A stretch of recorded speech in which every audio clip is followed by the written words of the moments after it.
So I don't understand the university's policy of canceling online classes when it snows, since we're all just locked in our respective rooms anyway, but that's their policy. So let me start sharing screen here.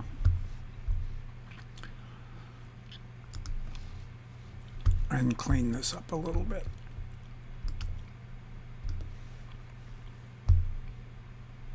So today I want to talk about the audio listener. I tried to show it to you the other day, but didn't have the sound set up right. So the audio listener, do you remember when we were doing picture-in-picture cameras? I said you have to make sure that there's only one camera that has an audio listener. And if you don't, it gives you this continual warning that you have more than one audio listener, and it fills up your console. And that's because the audio listener is the point in the world where the sound is picked up. Now, making sound is really quite easy. We need an object that has an audio source component. And so I have this little cube here that has an audio source on it.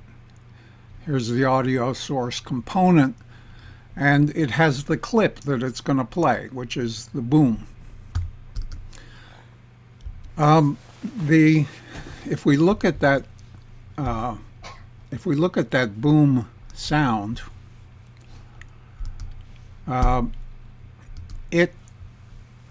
it comes in many different formats. You can get sound in all kinds of different formats. Unity imports it quite simply, and there are a number of different settings for the import of the sound. We can force it to mono. So this little sound has two channels. That's why there are two little lines here. But we can force it to be mono if we want to. There's a normalize button that kind of smooths out the sound so that peaks are not so loud and quiets are not so quiet. And there are some settings for how it's loaded, whether it's loaded in the background or whether we're doing it manually. Some other settings. Generally, you can just leave them alone. Compression is, of course, a trade-off against memory versus load. And we have three different types. We can decompress it on load, in which case it takes up more space in memory, but there's no hit when we play the sound. Or we can keep it compressed in memory, in which case it doesn't take as much space in the game, particularly in the compiled game. But there is a slight performance hit when you play the sound because it has to be decompressed at runtime. And finally, there's stream from disk, which streams the audio data directly from the disk. You would use this kind of for background music. If you've got some long song that's playing constantly in the background, you would stream from disk. Now, on the audio source component, we have, of course, the clip that we're going to play, and we have where the output goes. In the assignment, I've asked you to read about the audio mixer. It's a TMO, too many options, comparable to particle effects, but it is just what it says. It's an audio mixer. You can control how different sounds sound in as it's playing. Play on awake is just what it says. The sound is played when the object comes into the world. We can also have that turned off, in which case we can play it, we can trigger its playing from scripting. We can loop a sound, in which case it repeats over and over again. We can bypass various effects, and we can control its volume and pitch. If we can also pan it in space. So if you have headphones on and you can hear the stereo sound, you can make it go left and right. And an important one is the spatial blend. And I'll show you what I mean by this in just a minute. But 2D sound is uniform in the world. Regardless where the object is, you hear it the same everywhere. Whereas 3D sound declines in intensity with distance from the source. And then reverb zones, I'll show you in a minute. Another cool one is the Doppler. The effect of a car going by, the sound goes as it goes by. Well, that's the Doppler effect, and you can control how strong that effect is. The volume roll-off with 3D sounds determines how the sound declines with distance, and there are primarily two settings, one logarithmic and the other linear. I'll show you both in a second. And custom that you can design. We have minimum and maximum distance, and that affects how the sound falls off with time, or with distance. So here's this little cube. I'm going to play the sound now. And so this is that boom sound.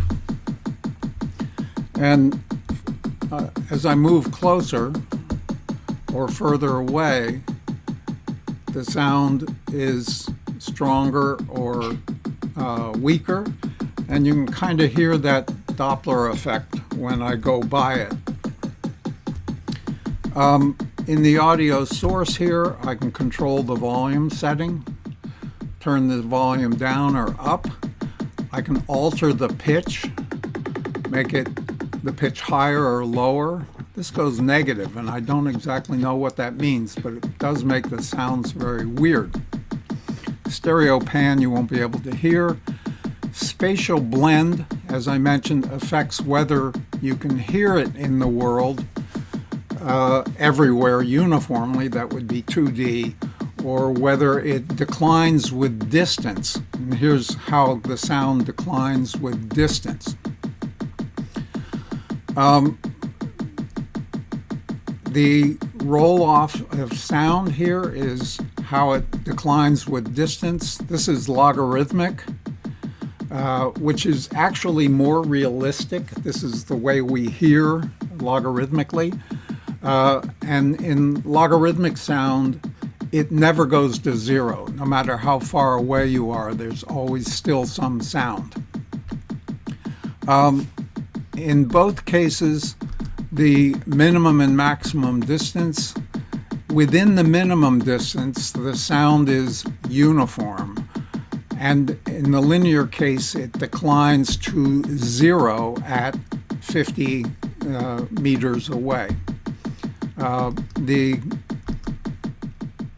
minimum distance affects logarithmic roll-off as well.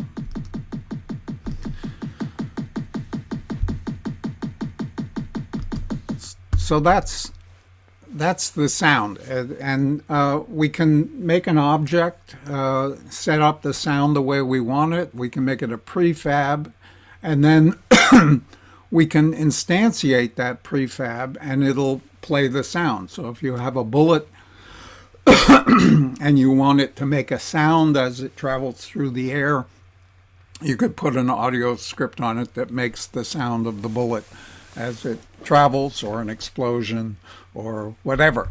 And then, of course, we can clean it up the same way we did with our bullets in the brick shooter.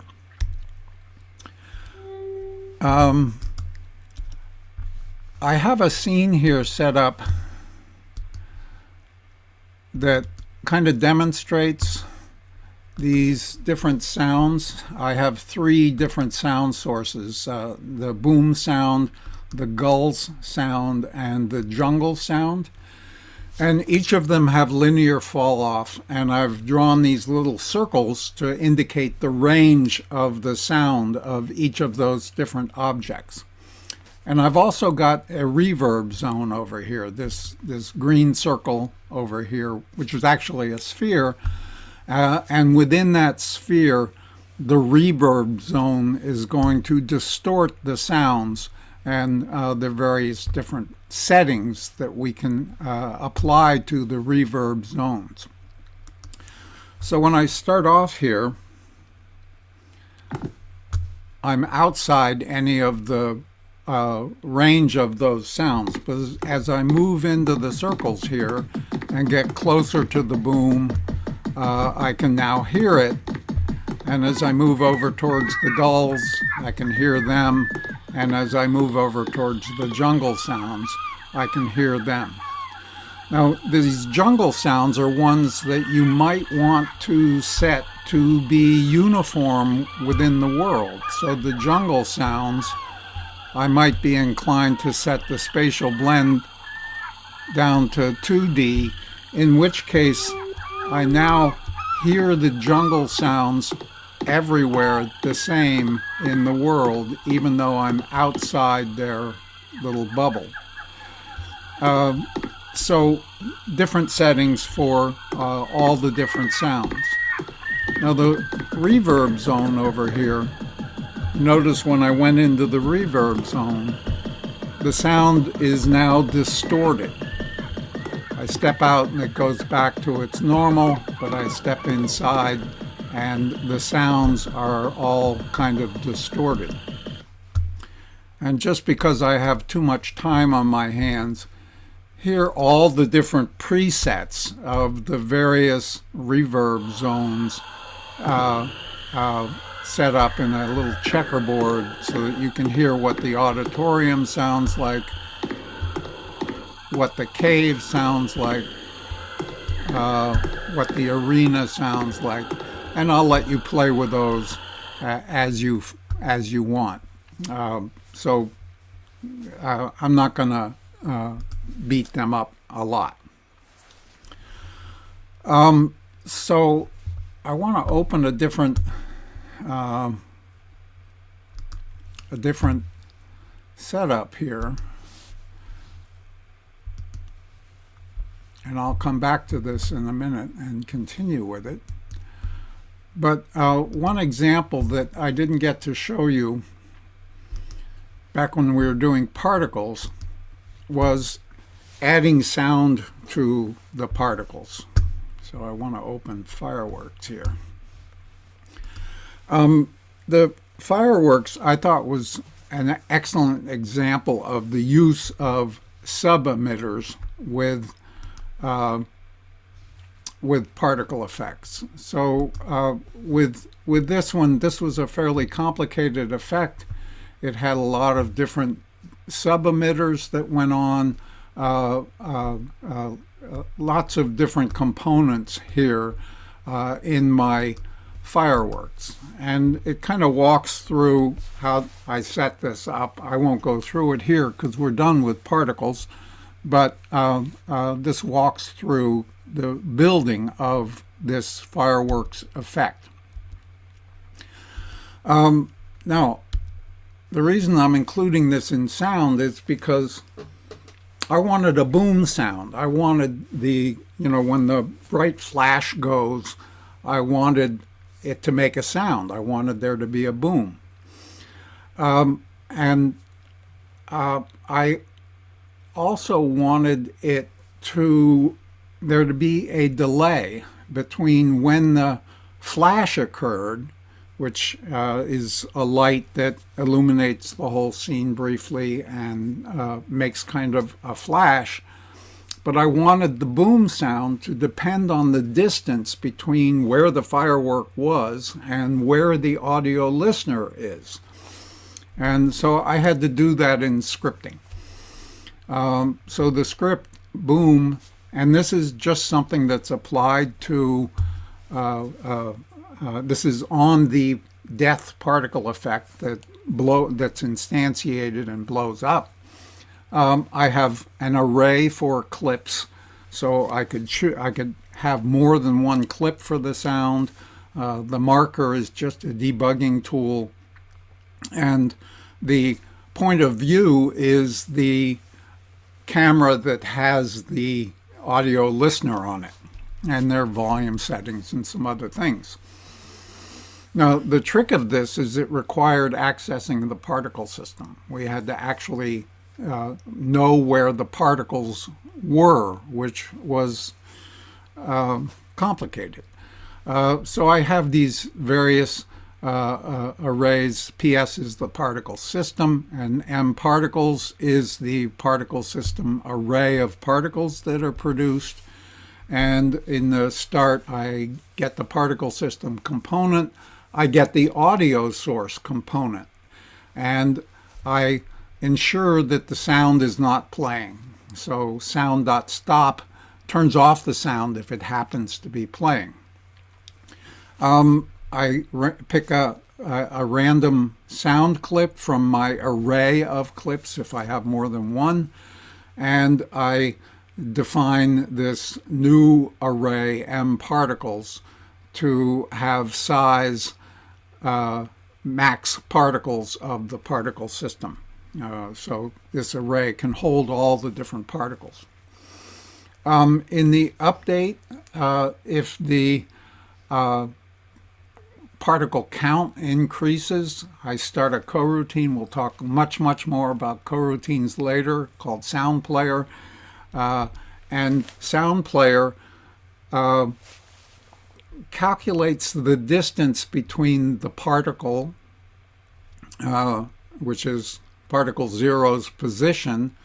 There was a little bit of fiddling I had to do with the coordinate positions in world space. I'm not exactly clear on this, but I found that I had to exchange the z and y coordinates of the particle position in order for it to manifest correctly in space. And this is why I had this marker in there. I wanted to be able to see where the firework had gone off. And so I had to go through that exercise to figure out where the particle is. I think it has to do with the fact that particles are emitted in the z direction, and we have our particle effect turned up.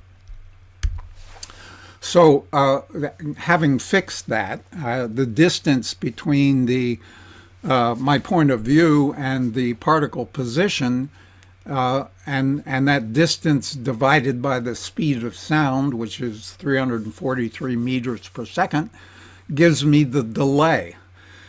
And so with this coroutine, which allows me to wait for a certain number of seconds, I delay at this point, and then I play the sound using the sound.play1shot of this clip that I've picked randomly from my list, and then the coroutine breaks, which is kind of like a return nothing. And so I have now these fireworks that emit sounds when their flashes occur. And there's a delay between when the flash occurs and when I hear it. If I back way up here so that I'm far away, you'll see that there's a significant delay between when the flash occurs and when the sound arrives. And so this made for, I thought, much more realistic fireworks.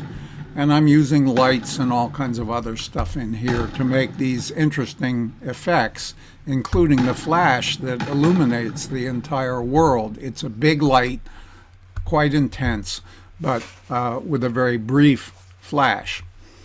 And of course, I embedded this in a world with lots of other firework effects,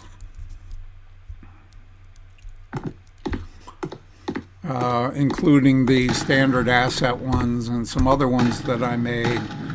and the fireworks, when they hit the ground, light little fires that illuminate things. So I had a lot of fun with this assignment, and I will post this as well on the website. So let me stop sharing here and entertain any questions about sound.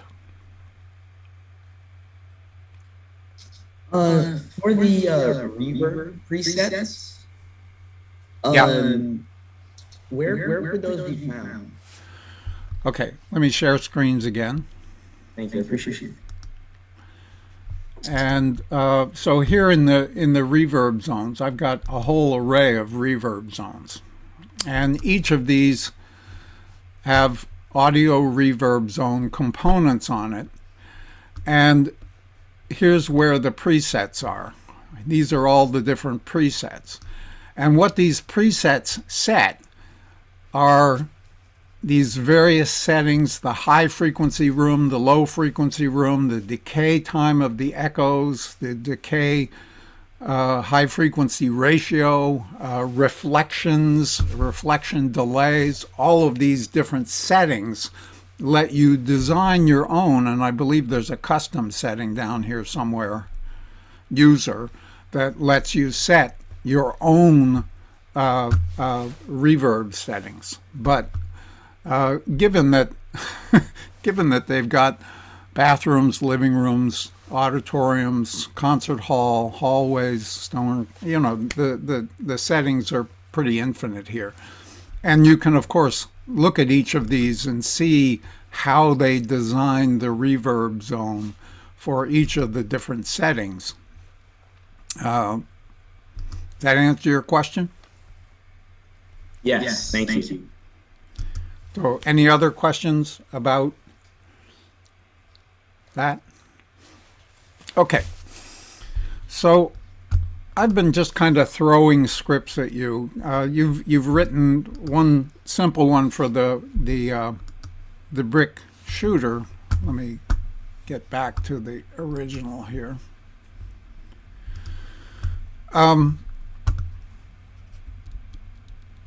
So I'm going to introduce more and more scripts as we go along here. But I want to write a very simple script. Let me share screen and get into the testing of scripts here. Don't save. And here I have a little cube.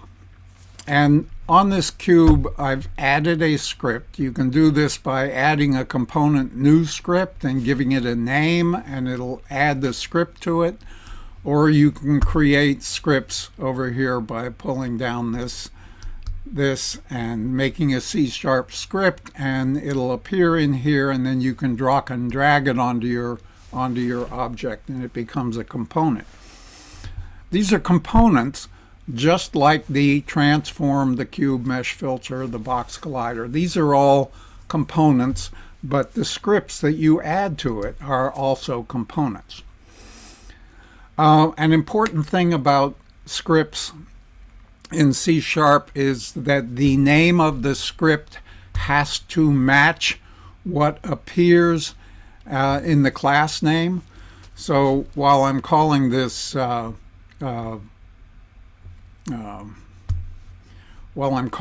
rotate 1, in the class name, this class has to match the name of the script here. So rotate 1 has to be a class rotate 1. Now, in this script, when you open a new script, there are two pieces that are automatically there. One is a start function, and the other is an update function. The other thing that scripts automatically have is this set of usings. These automatically appear in here, and we get an update function and a start function. The start function is called when the object comes into the world. Either when it's already there or when we instantiate it, the start function is called. The update function is called every cycle of the game, and these cycles correspond to the frames that are rendered on our screen. Each time a new rendering of our world appears in the game view, all of the update functions on all of the objects in the world have been executed. So I've put a transform.rotate function in here, and the transform.rotate function rotates the transform. This transform is the object to which the script is attached. So that's the blue cube here because it has the rotate script attached to it. So the transform that it's going to rotate is this object.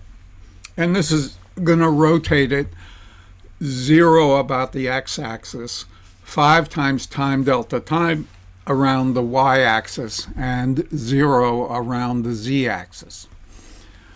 Notice the capital R in rotate. Case matters. So we have to be careful about case. And this is lowercase transform, not uppercase transform, which also matters. So we've made our script, we dragged it onto the object, and we can play this.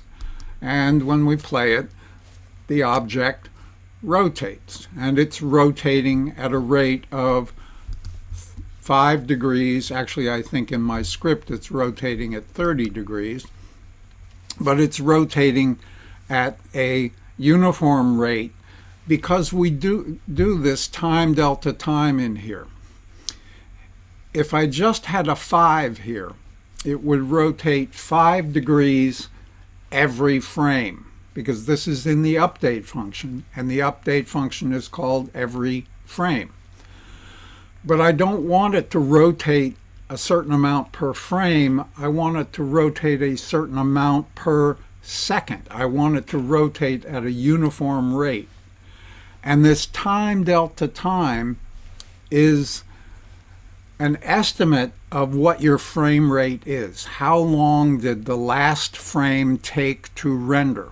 So that's going to be some fraction of a second. If at 60 frames per second, it would be 1/60th of a second. And so the 5 times that 60th of a second is going to give us 5 degrees per second. We use this time delta time all the time to enforce uniform behavior that doesn't depend on the framework, on the frame rate. Now, in this next example,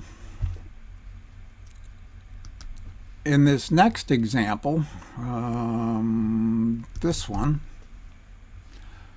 I now have a little green cube, and this has the rotate 2 script on it. And in the rotate 2 script, I've added a conditional. If the input get button and then fire 1 is pressed, I'm going to rotate it, and in this case I'm going to rotate it at a rate of 10 degrees per second. And the fire 1 button is the left mouse button, or it's the left control key. I'll show you where the fire 1 is defined here in a second. But now we have the blue cube that's rotating on its own, but the green cube only rotates when I press the left mouse button or the left control key, and it rotates at apparently the same rate as the blue cube. Now, where do we see these input settings? They're in the project settings. So I pull down Edit, Project Settings, Input, and I look. So I pull down the Edit. Whoops, I got to get in Unity. Edit, Project Settings, Input Manager, and here are all the different axes. You've used the horizontal and vertical axes when you did the brick shooter. That's where we got the information to move our brick shooter up, down, right, and left. Those were the horizontal and vertical axes. And horizontal is left and right arrow key and A and D keyboard. The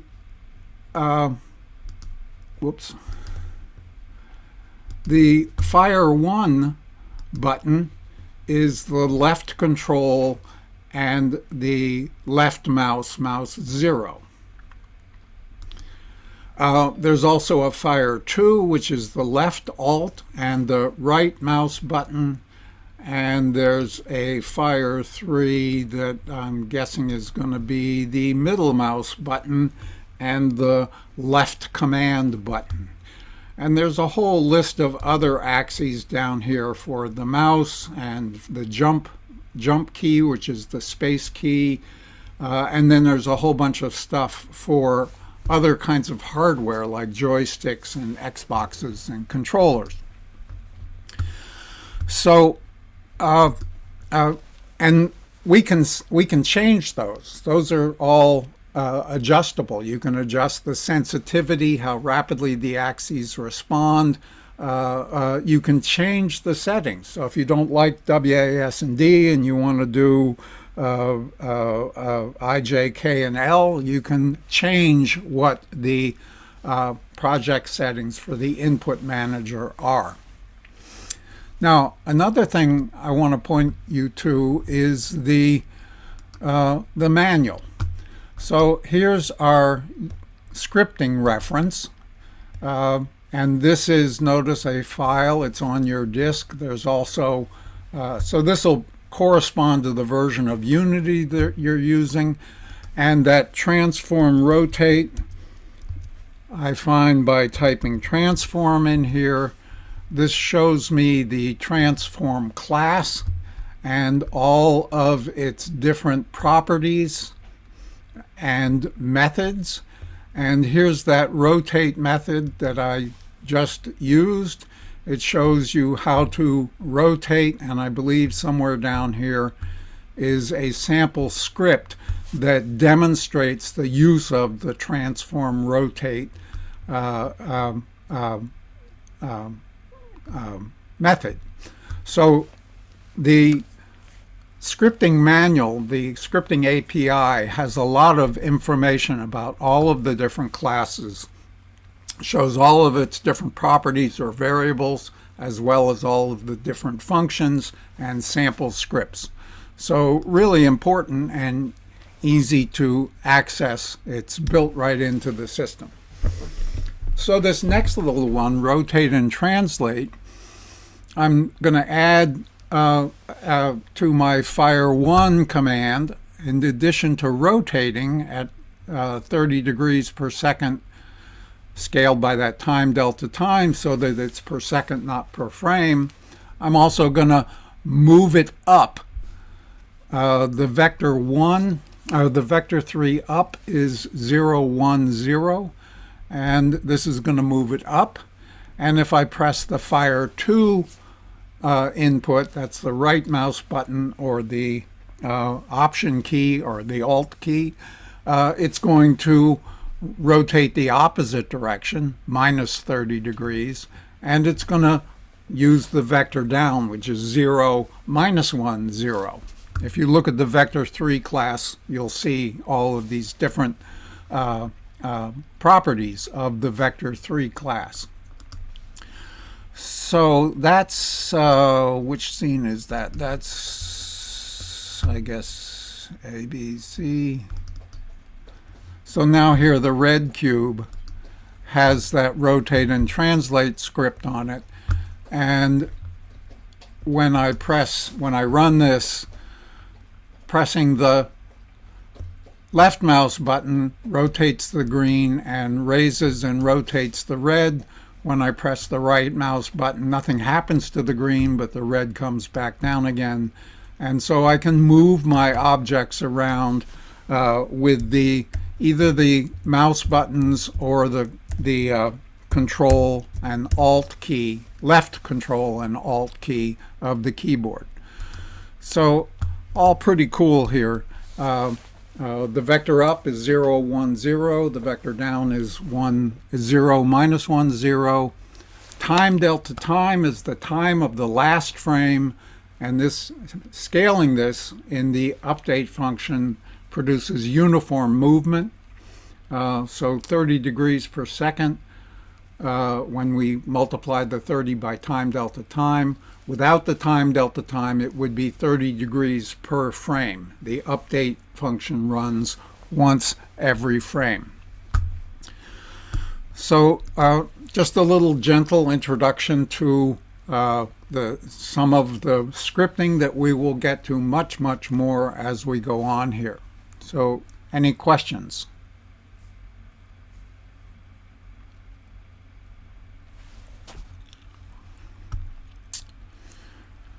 Okay, so let me go back to sharing screen here. I think I'm done with this one, unless it's underneath the share screen thing here. What's D? I forget what D is. Got a yellow cube. Translate.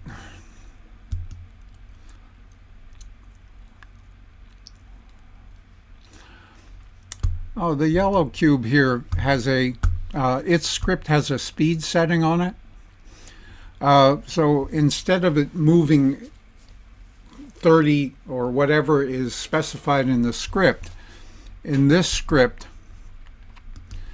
I have this public variable speed, which by default is 1, but I can set it to anything I want to in the inspector. Public variables here display in the inspector. And so now when I translate this thing, I'm translating it based on the value of the speed, which I can set to be different. And I think it's fire 1, fire 2. So fire 1, fire 2. And if I go in here to the yellow cube, I can change its speed to 10. Without going in and recompiling the program, I just change its exposed variable, and now it goes much, much faster. It goes 10 meters per second instead of 1 meter per second. So that's a public variable. And I think that's all I want to do here.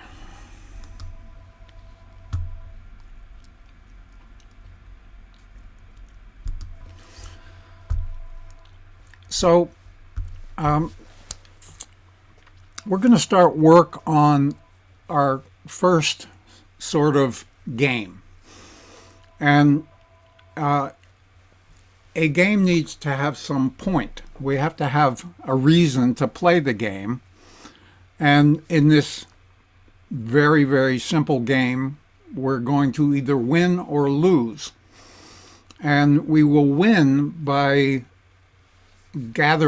collecting certain items, and we'll lose by touching certain objects that damage us. So we're going to have damage objects that take away health, and we're going to have pickup objects that we get points for, and we're going to keep score. And we're going to do this with a number of different scripts. We're going to have a player status script that keeps track of the state of the player. We sometimes call this a player state machine because the player has a state. It has a certain health state and a certain point state. And we're going to have scripts on the damage and pickup objects that do damage to the player. And they do this by communicating with each other. The scripts will talk to each other. So first, the player status script. And let me get in the right Unity world here. I can quit this one now. Don't save.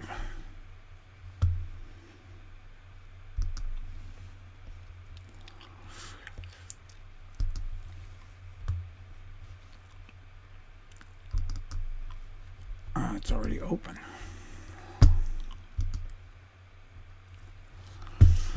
So the player status script is going to have public variables for the health and the points. This lets us see in the inspector, well, this lets us set the initial value of the health and points. Health we would set to, I don't know, 100, and points we would set to 0.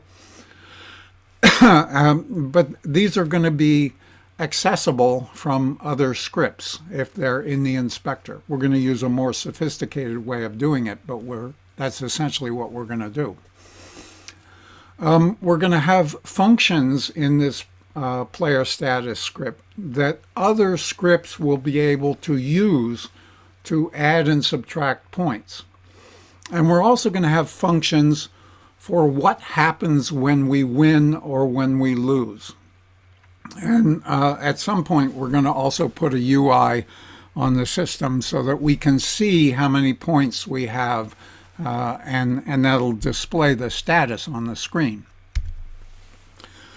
So the player status script has, these are kind of the default usings that you get. The player status script's class is player status. The name of the script and the class must match. This extends mono behavior, which is kind of the parent class of everything in Unity. We will see other classes, other behaviors that we extend later. And so here are the public variables. These show in the inspector. Health has a default value of 100. Points has a default value of 0. But we can change them. They're public variables that we can change in the inspector. For instance, I might set my health down to 10, and then my player is starting off at a disadvantage. The point of having these defaults in here is that if I want to, I can reset the script and it will go back to the defaults, the 100 and 0. So that's what these default values do in here. Now, initially, start and update are empty. They come automatically with any script that you've got. So if I were generating this, the start and update would be empty. I would have saved this back, and I would look at my FPS controller and seen that the health and points showed in the inspector. I'm going to make a damage object. I'll call it firewall, and I can stretch it out and make it into a wall-like object, and put a material on it. I think I had some fancy material, fire add, that makes my wall look like this thing over here. This is the wall over here in the scene view. And importantly, it has a collider. This is that object with the fire add is the material here that I've added to the mesh renderer, fire add. But the important thing here is this collider. It's a box collider, so it matches exactly the shape of my wall, is set to be a trigger. Trigger is set. This means it's going to send messages that the scripts can handle. And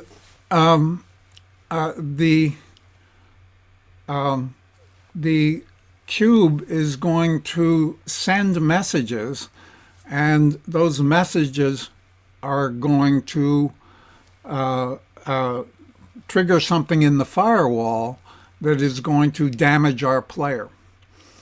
And the way it's going to damage our player is that object is going to access a script in the player status called apply damage. And this function, or this method in the player status script, has to be public. We have to have public void apply damage. Start and update were just plain voids. They're not callable from somebody else, but a public void is. And it has an integer argument, the damage that is going to be applied, and it's going to subtract that number of points from the health.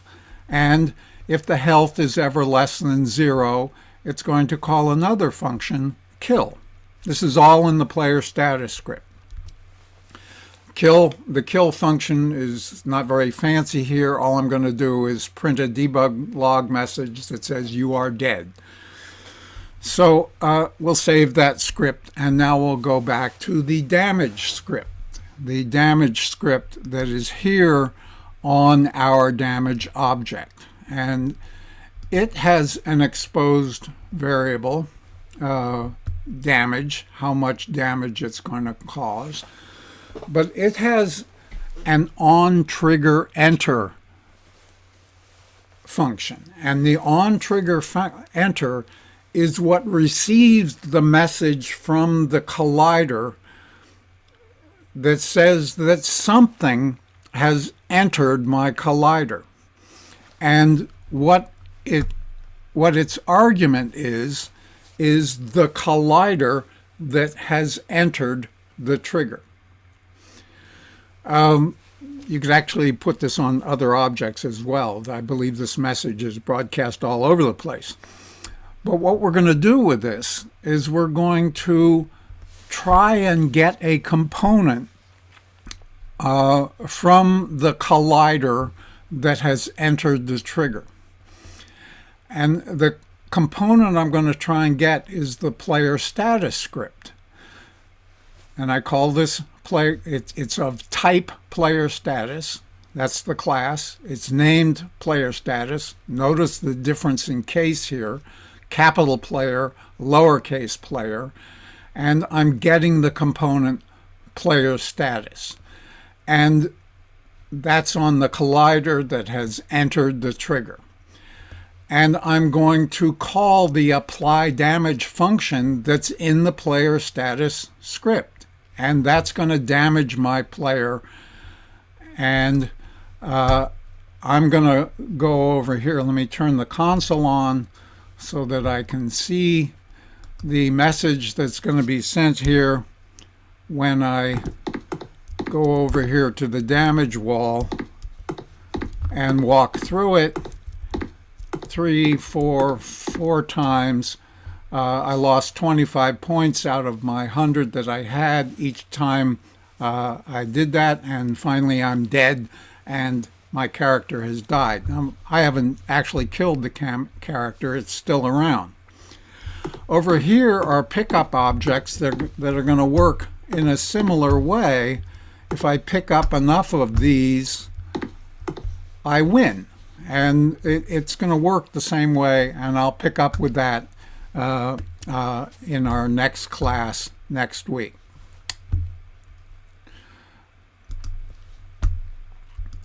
And later we're going to put UIs on here. So I'm going to stop sharing at this point and entertain any questions from my faithful few who bothered to come to class on a snow day, even though we're an online class and we don't have to start our cars or park in the parking lot or do anything. I don't know why people didn't come, but you guys get the gravy. Any questions? And I will record your attendance here. And I think I might count this as an attendance quiz, which is done randomly where I actually award points for having showed up, because I reward dedication. Type your name in chat, yeah, so that I award points to you. So any questions? Let me look at chat. So while it wouldn't make sense, you could make a sound louder the farther you get away. Yeah, under those settings, there's linear, logarithmic, and custom. And in custom, you can take that curve, add keyframes to it, adjust them any way you want to. And so you could make the sound louder when you got further away by defining your own curve with keyframes that you just click on the curve and it makes a keyframe, and you can move it wherever you want and make a wiggly curve that makes the sound do all kinds of weird stuff. When will we be going into scripting more? Well,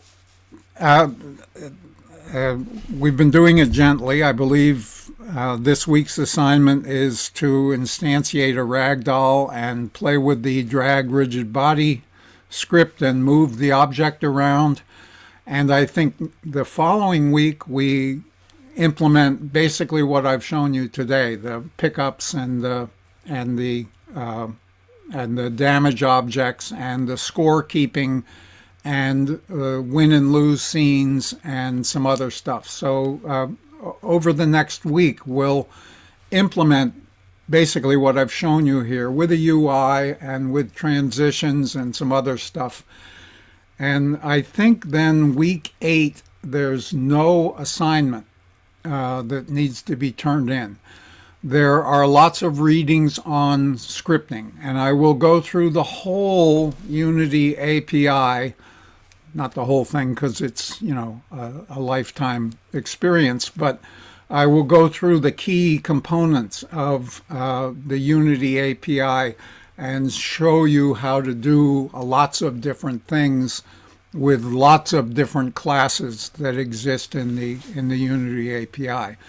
And I'll do basic C#, the basics of C# as well for people who don't know the language.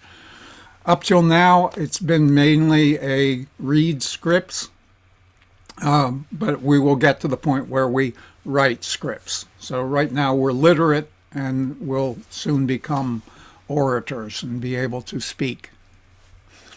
Okay? All right, thank you. Yeah. Feel free to jump ahead and do those scripting readings if you really want to get into it. They're all there in week 8.